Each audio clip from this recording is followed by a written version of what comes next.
Hey everybody, and welcome to week 3 of research and evaluation here at Liberty. I thought I'd come outside today. It is 72 degrees here in Phoenix, and even though I got to play in the snow last weekend, it really warmed up this weekend, so it's super nice outside. And I thought I'd talk a little bit about what we're doing this week and what to expect.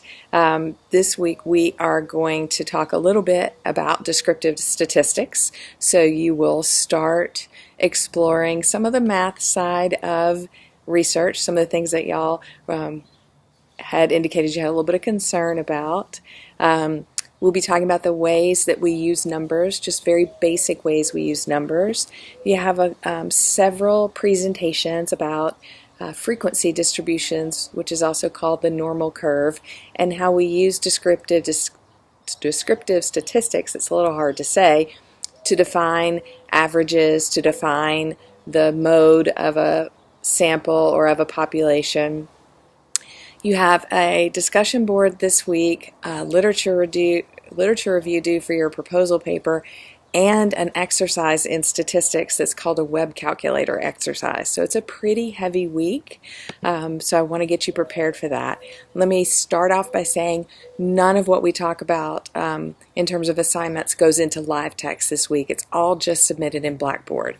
So for your second discussion board topic, you won't really have to create a main post from scratch because you did that last week. What you're going to do is share your research topic that you've decided upon for your research proposal. You've already done the work the last 2 weeks. You're going to tell us a little bit about your initial review of the literature, why what you chose is important, what you think will benefit from the research that you would do if you were to complete the project, and maybe even a little bit about why you chose it in terms of your personal reasons. And then you want to talk a bit about how the topic is going to keep you interested so that you won't burn out on it over the next 8 weeks of the course. So your main post is due by Thursday of this week, and your responses are due by Sunday. You have a literature review, and that's where you're really going to dig into the literature related to your topic. I'll be posting some help for you, and we can talk about it in the discussion board, and you can always ask me questions under the Community and Collaboration Center or via email. Many of you have reached out to me along the way for clarity about specific assignments. You're going to investigate a series of key articles. So you're going to have 15 articles, and I'm apparently going to have my Great Dane join us. No ma'am, go. She's harder to get rid of. Out here, my chair is lower than in my office.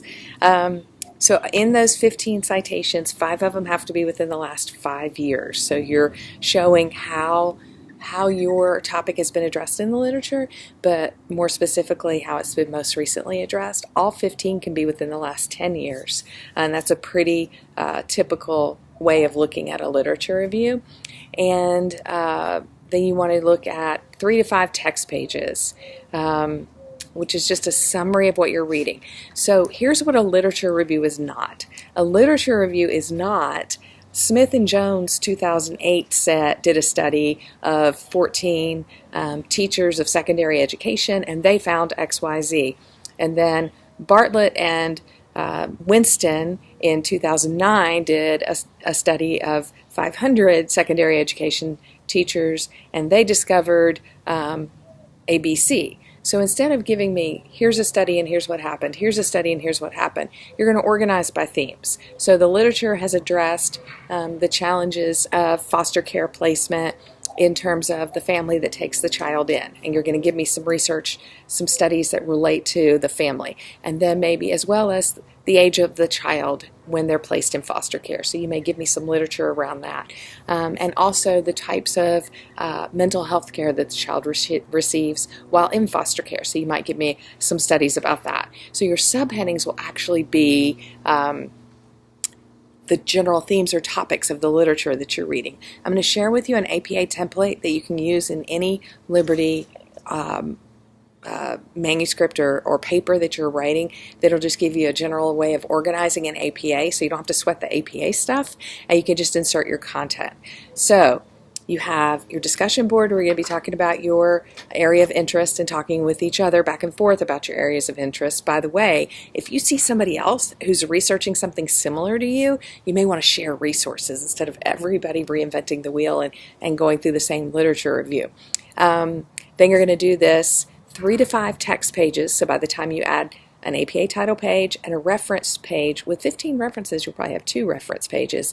This whole paper could be 8 pages, 5 text pages, 2 reference pages, and an APA title page. So it could be somewhere between 6 and 8 total pages by the time you're done, and that's due on Sunday. And then you also have this web calculator exercise. So what is a web calculator exercise? Let me go back to those assignment instructions.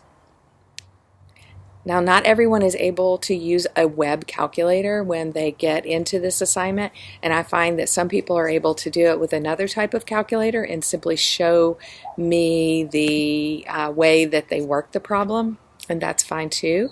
So it's all descriptive statistics, and the way that you calculate this information is all contained in the readings and presentations from this week, but you have a question about people who completed a religious survey, and you have 4 types of statistics that you'll provide for that graph. Then there's going to be a z-score calculation and percentile rank that you'll calculate. Then you're also going to determine whether a student did better on a math test or an English test using means and standard deviations, and then another series of questions that has to do with z-scores. If none of this makes sense to you today, it's because you haven't done the reading or watched the presentations yet. It will. The web calculator exercise includes a copy of the normal distribution, the normal curve, along with the percentile ranks, so that should help you. Again, if you have questions about this, don't let it overwhelm you. You'll be surprised how basic the calculations are, and you can use a web calculator to show how you did the work. And then if you look at the rubric for the web calculator exercise, you'll notice that,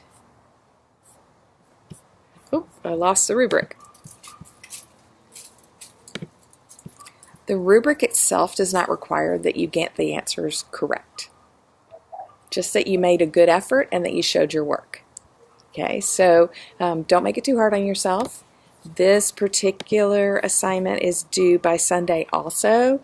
And because you have that hefty paper due by Sunday, you might consider knocking this one out just as soon as you've read the material on how to do the statistics, because the other 2 topics, the discussion board and the paper, all have to do with your research paper. So it's almost like you're working 2 sides of your brain, the math side and the creative thinking about a topic side.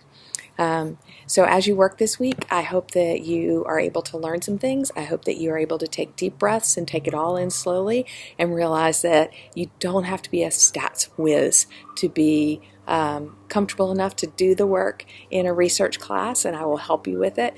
And as you work along and you run into any kind of barrier or concern, just reach out to me and I'll do what I can to be of assistance. I look forward to seeing your posts in the discussion board and watching y'all interact with each other on these items, and I will get you feedback about your proposal introduction just as soon as I can this week, so you have even more to go on.